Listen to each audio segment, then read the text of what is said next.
All right. So this is not a ranking of 51 things. It's just 51 things. How did you compile a list, Tara? We started this project in the summer, really excited and eager about what New York could do to put an agenda forward for whoever the next president was going to be. And we conducted interviews with dozens and dozens of experts in fields from public safety and transportation to housing and energy.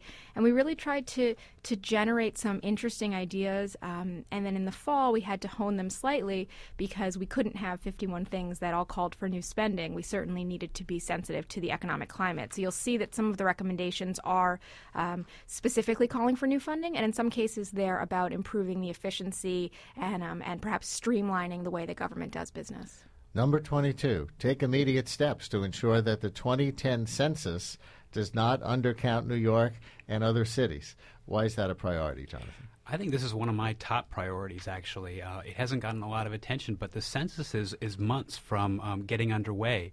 And this is one of the things that will affect New York more than anything else because it determines funding for so many areas of federal projects.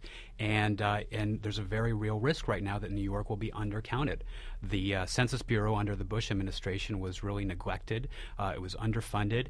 And also we're at an environment right now where immigrants are really feeling a lot of fear and intimidation after a year or more of a lot of heated rhetoric around immigration issues. And for a city that has 37% foreign-born residents, we need to make sure that all of those residents get counted and that there's an accurate count of the city's population. I'm going to read your number one listed recommendation in each of your major categories. For crime and public safety, allocate anti-terror funds based on risk, not pork. For transportation infrastructure, dramatically increase the share of federal transportation spending that goes to mass transit.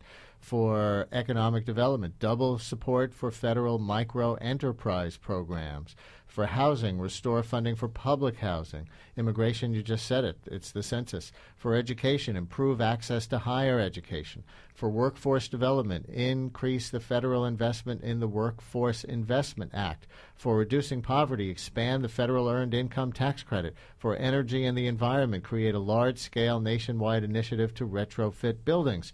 For health, make universal health insurance a reality. For the arts, streamline the visa process to make it easier for musicians, artists, and other creative professionals to enter the country. And consumer protection, enact more stringent consumer protections on banks and credit card insurers. You think the credit card issue is a particularly urban one?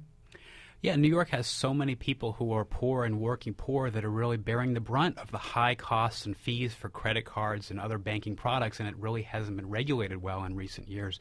So the fact that we have so many of these consumers here, we really could benefit.